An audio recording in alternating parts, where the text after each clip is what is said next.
Guys, এটা কিন্তু রাত না, এটা হচ্ছে ভোর 5টা। হ্যাঁ, ভোর 5টা। আমরা এখন বেরোবো। দেখুন হোটেলের গেটও বন্ধ। দৌড়ে দৌড়ে যাচ্ছি হোটেলের গেট খুলতে, কারণ আমাদের গাড়ি চলে এসছে। আর এত ভোরবেলা বেরোনোর কারণ একটাই, কারণ গুলমার্গের গন্ডোলা। গুলমার্গের গন্ডোলা নিয়ে একটা স্ক্যাম তো চলছেই, কারণ এনারা টিকিট অনলাইন দিচ্ছেন না। অনলাইন দেওয়া মানে 5টার সময় খোলা মানে 5টা একে পুরো সোল্ড আউট হয়ে যাচ্ছে, আর সবসময় টিকিটস অ্যাভেলেবল 0 দেখাচ্ছে। তো এখন ফার্স্ট কাম ফার্স্ট সার্ভ বেসিসে ম্যানুয়ালি টিকিটটা দেওয়া হচ্ছে। তো দেখা যাক এখন কী হয়। যাচ্ছি তো, এখন 5টা বাজে, বেরোচ্ছি। দেখা যাক, আপনাদের সব কিছু জানাবো। ট্রাভেলার এত সকালও ভিড়টা দেখতে পাচ্ছেন, 6:30 করে এরকম বাজে। আর এই যে পাহাড়ি রাস্তায়, যেখানে সবাই জানে সিঙ্গেল লাইন করে যাওয়া উচিত, এখানে গাড়িরা ডাবল লাইন করে পুরো জ্যাম লাগিয়ে দিয়েছে। এবং লোকালও কিছু গাড়ি যাচ্ছে যারা ওখানে আপনাকে সাইট সিং করাবে। ওরা ইচ্ছা করেই যাচ্ছে যাতে জ্যাম ট্যাম হয়ে যায় আর গন্ডোলার টিকিটস কেউ না পায়, আর সবাই ওনাদের সাথেই বেড়াতে যান বুদাপাত্রি বা ড্রুং এসব ফলসগুলো দেখার জন্য, এসব জায়গাগুলো ঘোরার জন্য। এখন জানি না কী হবে, আমরা প্রায় 10-15 মিনিট তো জ্যামে দাঁড়িয়েই আছি, আর কতক্ষণ দাঁড়াতে হবে তাও জানি না। বাট যা যা হচ্ছে আমি সব আপনাদের সাথে শেয়ার করব, সাথে থাকবেন সব। জ্যামটা নিশ্চয়ই দেখতে পাচ্ছেন, পরপর গাড়ি, তাই আর ওয়েট করে নিই, হাঁটা লাগানো শুরু করেছি। কারণ অনেকেই দেখছি হাঁটছেন। জানি না টিকিট পাবো কি না। সকাল সকাল তো উঠে পড়েছি, এত দূর চলেও এসছি, এখন লাস্ট মিনিট একটুখানি হেঁটেও নিচ্ছি। প্লিজ প্রে ফর মি যেন আমি টিকিটটা পাই। সত্যি সুইজারল্যান্ড। গাড়িগুলো যেগুলো জ্যাম থেকে ছাড়া পেয়েছে আসছে।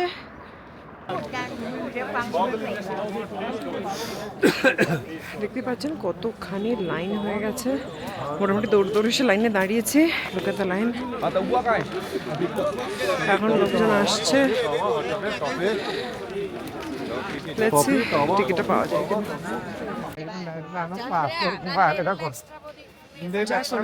ভেতর অব্দি আসতে পেরেছি।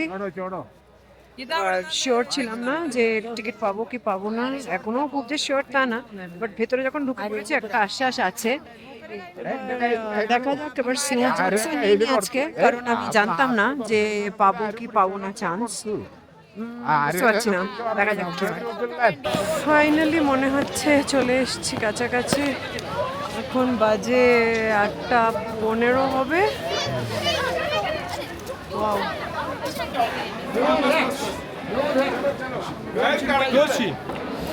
এবার টিকিট কেটে সিঁড়ি দিয়ে উঠে এই হচ্ছে লাইন।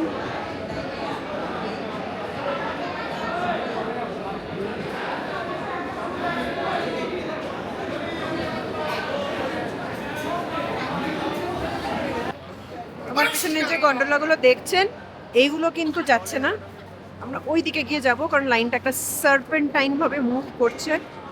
তো যাব। আর আমরা সেই ভোরবেলা 5টার সময় বেরিয়েছি। তারপর এখানে এসে যে দেখলাম গাড়ি জ্যামে দাঁড়িয়ে আছে, আমরা হাঁটা লাগাতে শুরু করলাম। হেঁটে হেঁটে প্রায় 1.5 কিলোমিটার এলাম। এসে যে লাইনে দাঁড়িয়েছি, অলমোস্ট 1.5 ঘন্টার ওপর লাইনে দাঁড়িয়ে কিন্তু টিকিটটা পেয়ে গেছি without help of any local agents. অনেকে এখানে লোকাল এজেন্টসদের সহায়তা নিচ্ছেন। আমাদের দুজনের টিকিট 2200 টাকা, মানে 1100 টাকা করে পার হেড। কিন্তু লোকাল এজেন্সিরা অবশ্যই বুঝতে পারছেন ওটা পার হেড 2000 হতো বা তার বেশিও হতে পারতো, ডিপেন্ডিং অন দ্য ডিমান্ড। আমি একজনের কাছে শুনলাম 2000 টাকা করে পার হেড নেওয়া হয়েছে বাই দ্য লোকাল এজেন্টস। তো যাই হোক, আমাদের এখন মনে হচ্ছে যে সকাল থেকে উঠে তাড়াহুড়ো করে কোনো রকমে আসাটা সার্থক হয়েছে। আমাদের হোটেল খুব ভালো ছিল, আমাদের সকালবেলা ব্রেকফাস্ট প্যাক করে দিয়েছিল, স্যান্ডউইচ, ভেজ স্যান্ডউইচ ছিল, সব থেকে বড় কথা ডিম সেদ্ধ ছিল। লাভ এগস। সকালবেলা ডিম সেদ্ধ খেলে মনে হয় একদম হ্যাপি হ্যাপি। আর হ্যাপি হ্যাপি ব্রেকফাস্ট মানে সব নিউজ হ্যাপি হ্যাপি, তার মানে আমি হ্যাপিলি পেয়ে গেছি আমাদের গন্ডোলার টিকিট। খুব যত্ন করে রেখে দিয়েছি, আর প্রচণ্ড আনন্দ হচ্ছে। কারণ সত্যি কথা বলতে আমি লাস্ট মিনিট অবধি ভাবিনি হয়তো পাবো টিকিটটা। ওই যা লাইন ছিল, হিউজ ক্যাওস। আর এই লোকাল এজেন্টসরা যেভাবে একজন করে লাইনে দাঁড়াচ্ছে, আর যখন টুরিস্টরা আসছে একসাথে এত লোক ঢুকিয়ে দিচ্ছে সামনে, মনেই হচ্ছে না আপনার লাইনটা কোনোদিন মুভ করবে। বাট এখানকার মিলিটারিরা কিন্তু ভীষণ হেল্পফুল, খুব খুব সাহায্য করছে যাতে লাইনটা প্রপারলি থাকে। যাই হোক, আপনাদের গন্ডোলাগুলো দেখাই।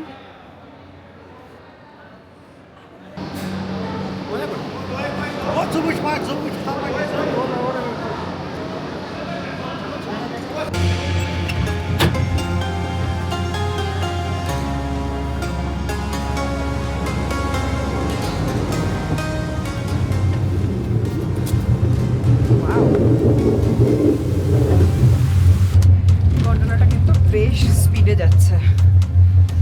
And wow, look at the snow.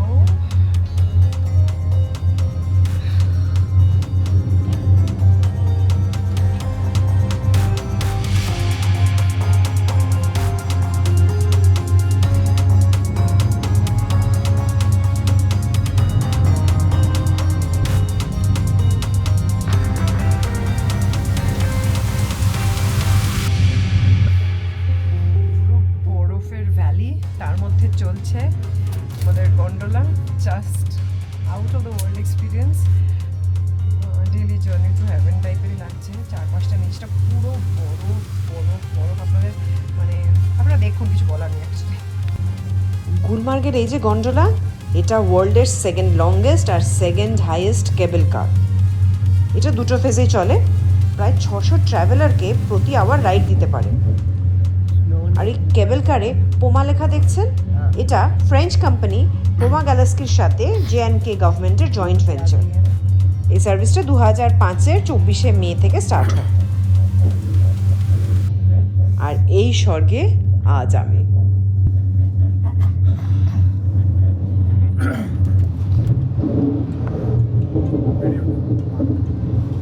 চলে এসেছি ফেজ 1-এ, কিন্তু এখন এখানে স্টপ দেবো না, আমরা চলে যাব ফেজ 2-তে। অবশ্য দেখি টিকিটটা পাই কি না। ফেজ 2-তে শুনেছি আরও বরফ আছে। চলো, আমরা চলে এসেছি সেকেন্ড ফেজের লাইনে। এখানেও টিকিট পাওয়া যাচ্ছে, গিয়ে দেখি। জানি না কতটা কি করতে পারবো, স্নো বুটস টুটস কিছু নিয়ে নিই, বাট লেটস সি। চলো, ফাইনালি ফেজ 2 টিকিট পেয়ে গেছি। যতটা ভয়েরা দেখিয়েছিল মোটেই সেরকম কিছু না। জাস্ট এলাম, দাঁড়িয়েছিলেন এনারা, আমরা জাস্ট কার্ডটা পাঞ্চ করলাম, টিকিটটা কাটলাম, চলে গেলাম। ইয়ে, নাও ফেজ 2। কথায় আছে, কষ্ট করলে কেষ্ট মেলে। তাছাড়া দেখুন, যে কোনো সুন্দর জিনিস পেতে গেলে কাঠখড় তো একটু পোড়াতেই হবে। তবে হ্যাঁ, সেই ধৈর্য নিয়ে যদি শেষমেশ হাতে টিকিট টু হেভেনটা পেয়ে যান, তো এখানে এসে জাস্ট বাকরুদ্ধ হয়ে যাবেন। একে তো ঠান্ডায়, আর 2 নম্বর এই সৌন্দর্য দেখে জাস্ট কিছু বলার নেই। তাকিয়ে শুধু দেখার। সুইজারল্যান্ড থেকে কোনো অংশে কম কিছু লাগছে না। এদিকে তাকাচ্ছি শুধুই বরফ। এটা সেকেন্ড ফেজে আপনারা পাবেন শুধু। ফেজ 2-তে শুধু বরফ। ফেজ 1-এ বরফ আছে, বাট ফেজ 2 মানে যেদিকে তাকাবেন শুধু বরফ, আর কিছু দেখতেই পাবেন না। Look at it.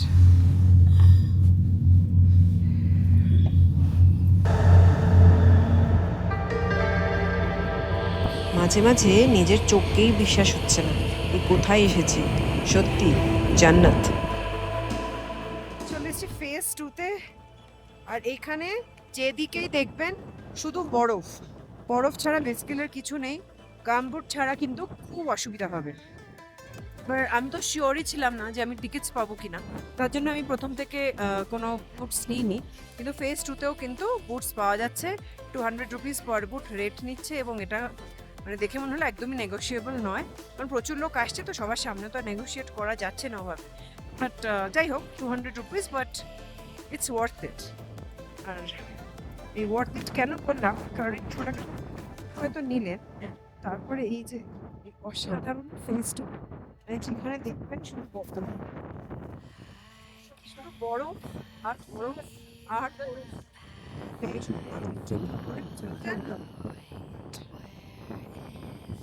Just silently উপভোগ করার।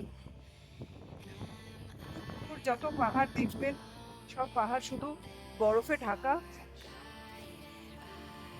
একটা হেভেনলি ফিলিং বলে না, এক্স্যাক্টলি সেটাও।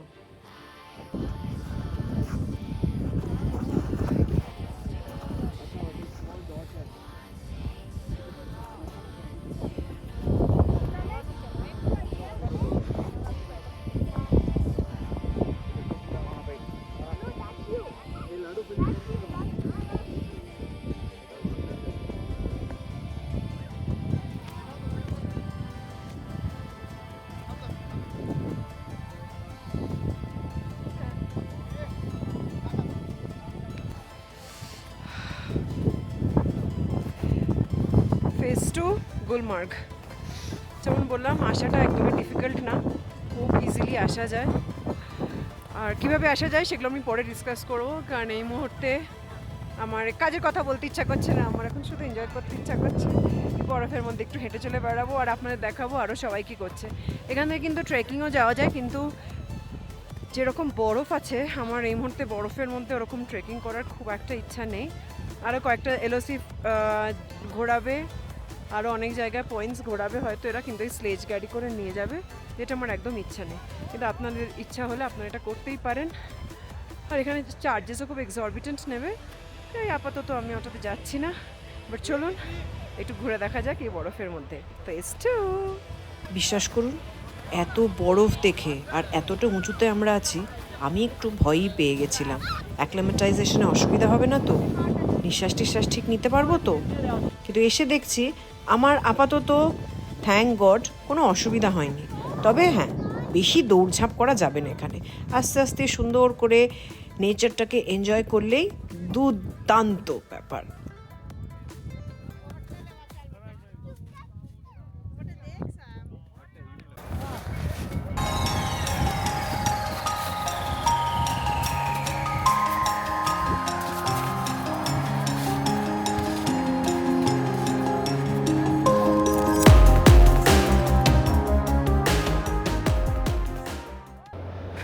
ফেজ 2 থেকে নেমে ওই রাস্তাটাতেই যেতে হবে।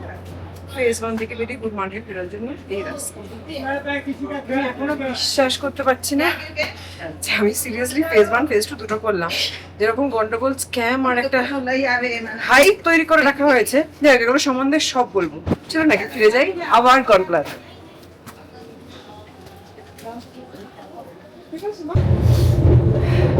ফেজ 2 থেকে এখন ফেজ 1-এ যাচ্ছি এবং অদ্ভুতভাবে এখানে রাশটা অতটা নেই, তার জন্য একা একটা গন্ডোলা পেয়ে গেছি আমরা শুধু আমাদের জন্য। কারণ দিস ইজ অ্যামেজিং। অ্যামেজিং বললো কম বলা হয় আমি জানি না, কি বললে ঠিক বলা হবে। আর এখন দেখতে পাচ্ছি কি অনেকটা নিচে যাচ্ছে, আপনাদের দেখাচ্ছি। আর তখন মনে হয় যে কতটা উপরে উঠেছিলাম।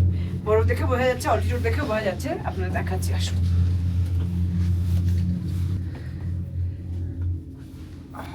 দেখতেই পাচ্ছেন মানে রূপটা অনেকটা নিচে, কারণ আপনাদের উপরের জানলাটা দিয়ে দেখানোর চেষ্টা করি। আই হোপ বুঝতে পারছেন একটুখানি চারপাশটা। আচ্ছা, আপনাদের একটা কথা বলে রাখি, আপনাদের যদি শ্বাসকষ্টের প্রবলেম হয় বা উচ্চতায় প্রবলেম হয়, আপনারা কিন্তু অবশ্যই সাথে ওই কর্পূর জাতীয় জিনিস আনবেন। হতেই পারে এখানে অল্প শ্বাসকষ্ট।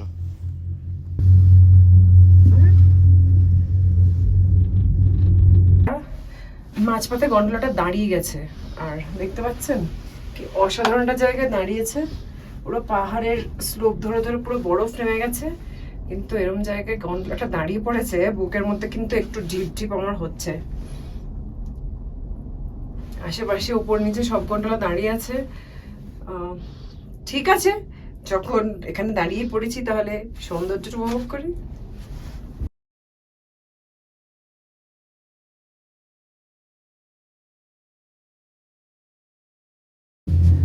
ফাইনালি গন্ডোলা ছেড়েছে আর এই জায়গাটা থেকে আমরা সুন্দর নেমে যাচ্ছি।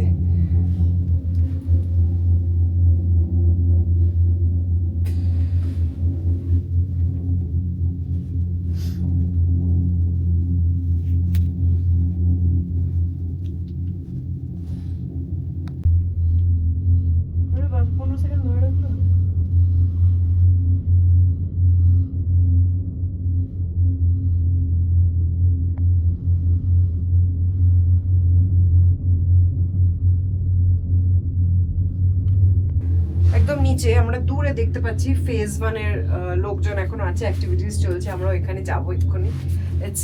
এখন ওইখানে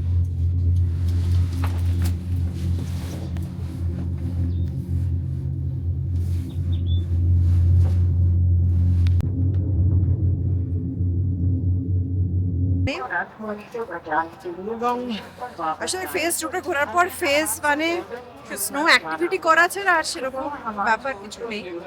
দেখতে পাচ্ছি প্রচুর লোক ফেজ মানে আছে, কারণ ফেজ টুটা একটু উঁচুতে তো অনেকের শ্বাসকষ্ট হলেও হতে পারে। ফেজ মানে সবাই নানাভাবে এনজয় করছে। স্লেজ আছে, স্লেজ করে আপনাকে মাউন্টেন বাইকের ওখানেও নিয়ে যাবে। স্কিইং আছে, আচ্ছা এখানে দেখছি একটা চেয়ার গন্ডোলা টাইপের, দেখবো এটা। এখানে আমার আর বিশেষ কিছু করার নেই বলে আমি স্নো বুটস নিইনি, বাট আপনারা যদি ভেতরে ভেতরে এক্সপ্লোর করতে চান তাহলে কিন্তু আপনারা স্নো বুটস নিয়ে নেবেন। স্লেজে নিয়ে যাচ্ছে। এই মনোরম সুন্দর পরিবেশে গন্ডোলা তো আমরা চললাম, আর ওই দেখুন সুন্দর একটা চেয়ার রোপওয়ে মতো সিস্টেম করা আছে। এটা ফেজ 2 অবধি যায় না, ফেজ 1-এর খানিকটা অবধি গিয়ে আবার ফিরে আসে। সবাই খুব সুন্দর মজা করে চড়ছে, সবার মাথায় কিন্তু হেলমেট, দেখতে পেয়েছেন তো। এই বদ্ধ পরিবেশের থেকে এরকম খোলা চেয়ার রোপওয়ে চড়লে বেশ মজাদার। হেলমেটটা কিন্তু আপনাকে বাঁচাবে, ঠপ করে ওপর থেকে পড়ে গেলে মাথাটা বেঁচে যাবে, কিন্তু হাত পা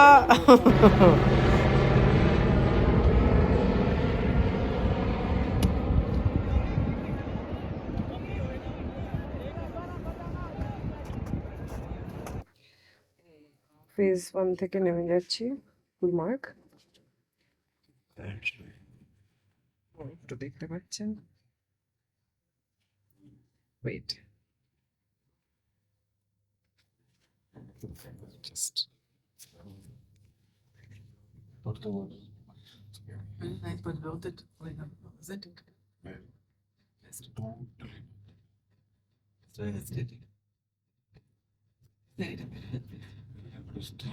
এখন প্রায় 11:30 বাজে, আমরা বেরোলাম আর আপনাকে দেখালাম এখনো লাইন আছে, কিন্তু এই লাইনটা কিন্তু অনলাইন টিকিটের। যারা অনলাইন টিকিট কোনোভাবে পেয়ে গেছেন এটা তাদেরই লাইন। আমরা তো ঘুরে চলে এলাম। ফেজ 2-এর যে রোপওয়েটা ওটা মোটামুটি 10 মিনিট ঝাড়া, আর ফেজ 1-এরটা আর একটু কম, হয়তো 8 থেকে 9 মিনিট হবে। সকালে এই রাস্তাটা দিয়ে এসেছিলাম, তখন এখানে বিভৎস ভিড় ছিল, দেখতে পাচ্ছেন এই লাইনটা, কিন্তু এটা এখন অনলাইন টিকিটের, এটাতে অতটা অসুবিধা নেই। লাইনও সেই রকম না, মানে আমরা যেরকম লাইন দাঁড়িয়ে এসছি সেরকম কিছু না লাইন। এবার আস্তে আস্তে একটু এনজয় করতে করতে যাই। ভিউটা, সিনিক ভিউটা তো জাস্ট মাইন্ড ব্লোয়িং, মানে সত্যি ভাষায় প্রকাশ করা যাবে। 12টা বাজে, এখনো কিন্তু কত লোক আসছে আপনারা দেখতে পাচ্ছেন। কারণ এখানে স্লট একটা 12:30 থেকেও আছে। যদিও বেশ ঠান্ডা, বাট এতক্ষণ ধরে ঘোরাঘুরি করে যদি একটু গলা ভিজে যায়, ওখান থেকে বেরিয়ে কিন্তু আপনার চোখের সামনে একটা বিশাল ক্যাফে, এবং বাইরে থেকে দেখতেও বেশ লোভনীয় লাগছে। এখানে থাকার ব্যবস্থাও আছে, এরকম ছোট ছোট ক্যাফেও আছে। দেখুন লাইন দিয়ে লোক আসছে, তবে এদের কিন্তু প্রত্যেকে এনাদের কাছে অনলাইন টিকিট আছে, নাহলে হবে না। আর যদি অফলাইন আমার মতন আসতে চান কি করতে হবে সেটা আমি এক্ষুনি বলে দেবো আপনাদের। Just stay tuned.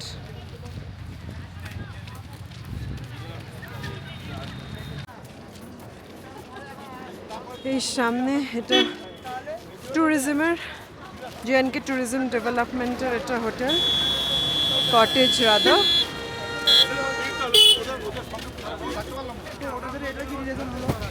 যাওয়ার সময় মোটামুটি কিছুই ভালো করে দেখতে পারিনি, তখন এত যাওয়ার তাড়া ছিল। প্রায় 25 মিনিট দৌড়ে হেঁটে লাইনে দাঁড়িয়েছিলাম, আর এখন সব দিকটা সুন্দর দেখতে দেখতে যাচ্ছি চারিধারটা।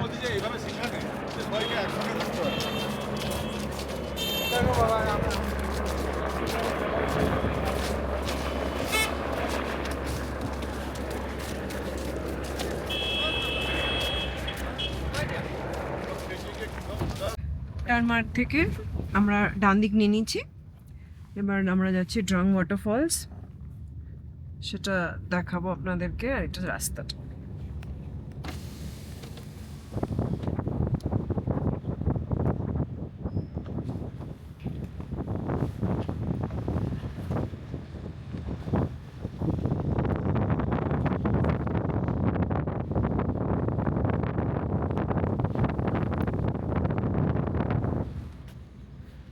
নর্মালি এগুলো আইটিনারিতে থাকে না টুরিস্টদের, বাট এখানে এটিভি পাওয়া যায়, পার পার্সন 2500 কি তারও বেশি নিয়ে নেবে।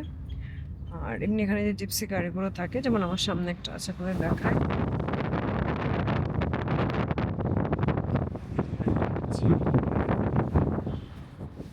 এরা 1500-1600 টাকা নিয়ে নেবে।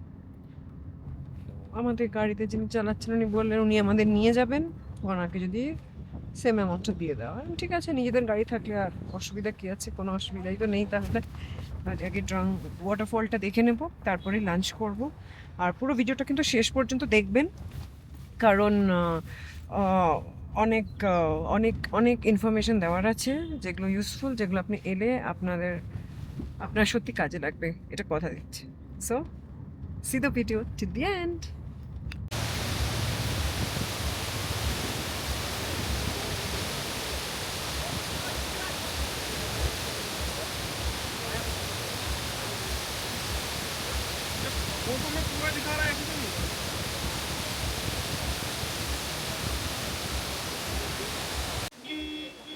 এইটা কিন্তু ড্রুম ওয়াটারফল, এবং এটা সব থেকে বিউটি হচ্ছে শীতকালে কিন্তু পুরো ফলসের জলটা জমে থাকে। এই ছবিগুলো আপনারা নেটে দেখতেই পাবেন।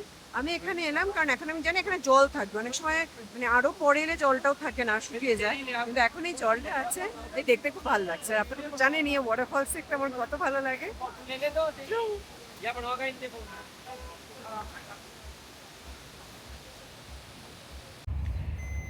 ড্রুম ওয়াটারফল দেখে আমরা বেরিয়ে পড়লাম, আর এখন প্রায় 1টা বাজে। প্রচন্ড খিদে পেয়ে গেছে, প্রচন্ড প্রচন্ড প্রচন্ড। চলুন বাকি গল্প খেতে বসে পড়ি। হ্যালো গাইজ, আমি খেতে চলে এসেছি, আর আজকে আবার স্পেশাল ডিশ আমি অর্ডার করে দিয়েছি। কি অর্ডার করেছি আপনার পরে দেখাবো, তার আগে কয়েকটা ইম্পর্টেন্ট কথা যেটা অনেকক্ষণ ধরে আপনাদের সাথে শেয়ার করবো ভাবছি। ফার্স্টলি, এই যে গন্ডোলা রাইডের জন্য একটা বিশাল বড় হাইপ ক্রিয়েট করে রেখেছে। আপনারা যারা নিজেরা যেতে চান, যদি আপনার ট্রাভেল এজেন্টের সাথে যেতে চান এবং আপনার ট্রাভেল এজেন্ট যদি আপনার গন্ডোলার ব্যবস্থা করে দেয়, দেন দ্যাট ইজ ডিফারেন্ট। বাট এইখানে লোকাল প্রচুর এজেন্টস আছে, বা আপনার যে ড্রাইভার বা আপনার ট্রাভেল এজেন্ট সেও হয়তো কোনো এরকম এজেন্টের সাথে আপনার কথা বলিয়ে দেবে, যারা আপনার টিকিট তো করে দেবে কিন্তু হিউজ অ্যামাউন্ট বেশি নেবে। এবার যেহেতু টাকার জন্য মানে অনেকেই এটা করতে পারবেন না, তার জন্য আমি তাদের জন্য বলছি। আর আমারও বেশি টাকা দিয়ে ফ্র্যাঙ্কলি স্পিকিং এটা করার ইচ্ছে ছিল না। আমি তার জন্য সকাল সকাল বেরিয়ে পড়েছি, কারণ অনলাইন টিকিট বন্ধ হয়ে গেছে, আপনাকে ফিজিক্যালি গিয়ে টিকিট নিতে হবে। আর এই ফিজিক্যাল টিকিটের জন্য বিশাল মারামারি হচ্ছে, প্রচুর লাইন হচ্ছে। এবার যারা ফিজিক্যাল টিকিট পাননি আমার মতন, তারা কি করেছেন, ওখানে এজেন্টদের সাথে কথা বলে এজেন্টরা সকাল 6টা থেকে দাঁড়িয়ে গেছে। তারপরে ওনারা নিজেদের টাইমে এসে 18 জন, 19 জন, 20 জন, 4 জন, 5 জন করে লাইনে ঢুকে যাচ্ছেন। আমরা বেরোলাম 5টা সোয়া 5 নাগাদ বেরিয়েছি আমাদের হোটেল থেকে। আমরা মোটামুটি 1 ঘন্টার ওখানে মধ্যে পৌঁছে গেছিলাম, কিন্তু ঠিক কার পার্কিংয়ের খানিকটা আগে থেকেই জ্যাম, বিশাল জ্যাম সৃষ্টি হলো। এবং আপনাদের দেখিয়েওছি আমি যে কীভাবে দুটো লেনে গাড়ি চলে গেছে। গাড়ি থেকে নেমেই হাঁটা লাগাতে শুরু করলাম বাধ্য হয়ে, কারণ আমি কোনো এজেন্টের কোনো রকম মানে হেল্প নিতে চাইনি। অনেকটা হেঁটে গিয়ে, প্রায় 1.5 কিলোমিটার তো হবেই হেঁটে গিয়ে, নর্মালি 6:45 নাগাদ আমি দাঁড়াতে পারলাম অ্যাকচুয়াল লাইনে। এবার লাইনে দাঁড়িয়ে বুঝলাম গন্ডগোলটা কী হচ্ছে। লাইনে দাঁড়িয়ে দেখলাম যে এই কাশ্মীরি এজেন্টরা, লোকাল এজেন্টরা দাঁড়িয়ে আছে এবং নিজেদের মতন ঢুকে আছে, ফলে আপনি পিছতেই থাকবেন। মিলিটারি কিন্তু ওখানে আছে, যারা খুব ভালোভাবে লাইন মেনটেন করছে, এবং ওনাদের বললে ওনার ব্যাপারটা বুঝেছিলেন। আমাদের 2 জনকে কিন্তু এগিয়ে দিয়েছিলেন, ওই 18-19 জনের আগে, আমাদের আগে যারা ঢোকার চেষ্টা করছিল। তো এই ব্যাপারটা কিন্তু বিওয়্যার। আর অ্যাকচুয়ালি লোকাল এজেন্ট লাগেই না, আপনি যদি নিজের তাড়াতাড়ি গিয়ে দাঁড়িয়ে পড়েন, লাইন এগোবে এবং আপনি পেয়েও যাবেন। হ্যাঁ, যেটা প্রবলেম হচ্ছে আপনাকে অনেকটাই আগে বেরোতে হবে। আমরা যেমন 5টায় বেরিয়েছি, এবং 5টায় বেরোনো মানে আপনি জানেন বাঙালিদের একটু সকালবেলা উঠে চাটা না খেলে হয় না। চাটা খেয়ে ফ্রেশ হয়ে রেডি হয়ে বেরোতে আপনাকে ওই 3:45-4টা দিকে উঠে পড়তে হবে। এটাই হচ্ছে মেন প্রবলেম। কিন্তু আপনি যদি তাড়াতাড়ি গিয়ে লাইনে দাঁড়ান। আপনার কোনো এজেন্টের দরকার নেই, আমি বারবার বলছি কোনো এজেন্টের দরকার নেই। আপনি কিন্তু আরামসে টিকিট পেয়ে যাবেন এবং ওখানে আপনাকে বলবে সেকেন্ড ফেজের টিকিট নেই, সেকেন্ড ফেজের তো আপনি অনলাইন কাটতে পারবেন না। কিন্তু আমরা কিন্তু ফেজ 1-এ গিয়েই দেখলাম ফেজ 2-র জন্য টিকিট আছে এবং আমরা ফেজ 2 টিকিট কেটে ফেজ 2-তেও সুন্দরভাবে ঘুরে এসেছি without the help of any local agents. হ্যাঁ, এবার যদি আপনি সাইট সিইং করতে চান, ওখানে ভেতরে এলওসির কাছ অব্দি যেতে চান বা আরও কিছু জায়গা দেখতে চান, সেই ক্ষেত্রে আপনি ওখানকার লোকাল গাইড নিতে পারেন, বাট সেটাও আপনার ফেজ 1 বা ফেজ 2-তে যাওয়ার পরই নিতে পারেন। আপনাকে আগে থেকে, কারণ এই লোকাল এজেন্টসরা যারা আপনাকে বলবে যে আমরা টিকিট করে দেবো, তারা কিন্তু এমনি তো ফেজ 2 অব্দি যাবে না, তাদের ফেজ 1 অব্দি তাদের মানে সীমিত টাকা। তো এই জিনিসগুলো আমার মনে হলো আপনাদের সাথে শেয়ার করা উচিত। এবং যেহেতু আমরা দিনের টিকিটটা কেটেছি, তার জন্য আমাদের তৎকালের রেটটাতেই কাটতে হয়েছে। অ্যাকচুয়ালি ফেজ 1-এর গন্ডোলার রেট হচ্ছে 800 টাকা, সেটা আমাদের পার হেড 1100 টাকা করে দিতে হয়েছে। আর ফেজ 2টা আমাদের দিতে হয়েছে 1300 টাকা, যেটা অ্যাকচুয়ালি 1000 টাকা। তো এই 300 করে টাকা এক্সট্রা লেগেছে, বাস বাকি আর কোনো প্রবলেমই হয়নি। বাট ঠিক আছে, আমি যদি এমনি টিকিট না পেতাম, এটা তৎকালেরই রেট, এটা ওনাদের কোনো ব্যাপার না। সুতরাং গন্ডোলা রাইড চড়তে হলে নো ফিয়ার, জাস্ট একটু আগে চলে যাবে আর লাইনে দাঁড়াবে, আর বি কেয়ারফুল যে আপনার আগে যেন কেউ না ঢুকে যায়। বাস দ্যাটস ইট, এইটাই। কারণ গন্ডোলা নিয়ে যে এত হাইপ, এইটার একদমই কোনো দরকার নেই, সেটা আমি নিজে বুঝেছি। এবং লোকাল এই কাশ্মীরি গাইডদের হেল্প নেওয়ারও এই মুহূর্তে কোনো দরকার আমি দেখিনি, কারণ আমি তো খুব সুন্দরভাবে ভালোভাবে ঘুরে এলাম।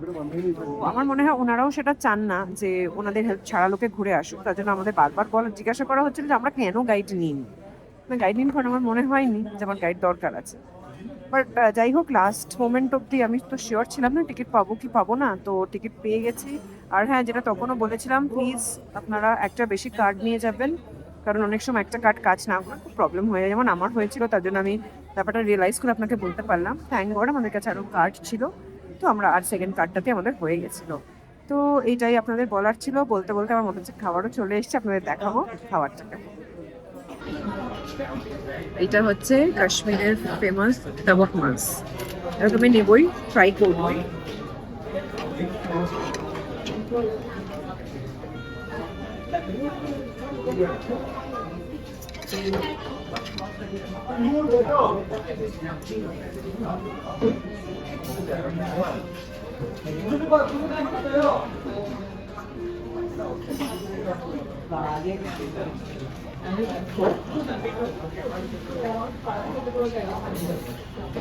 ये रखा है वाजवान चिकन और ये इसके साथ रोटी जोड़ होती है। ये थोड़ा हार्ड रहता है, ये फ्राई रहेगा। ये थोड़ा हार्ड है मगर बेस्ट है ये। একটু শক্ত বাট ফ্রাইড অসম খেতে। আর চলে এসছে রুটি আর একদম চিকেন ওয়াজওয়া। আমার তো খুব খিদে পেয়ে গেছে।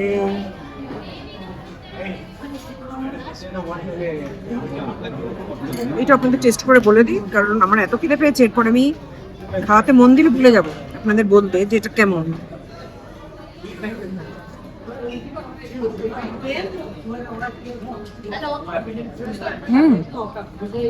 Really nice. এখন করে খেয়ে নিই, পরে আবার অনেক কথা বলবো।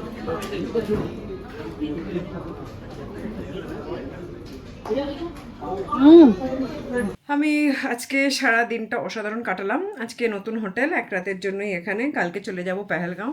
আমার পুরো ভিডিওটা যদি আপনারা দেখে থাকেন তাহলে আপনারা জানবেন যে গুলমার্গ গেলে কোনটা কোনটা করা উচিত আর কোনটা কোনটা করা উচিত না, the gondola ride and everything. তো আজকে তো খুবই টায়ার্ড, সেই সকালবেলা উঠেছি।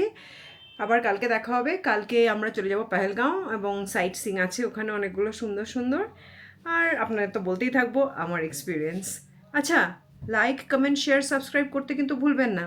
ওকে, টিল দেন, ট্রাভেল লা লা লা।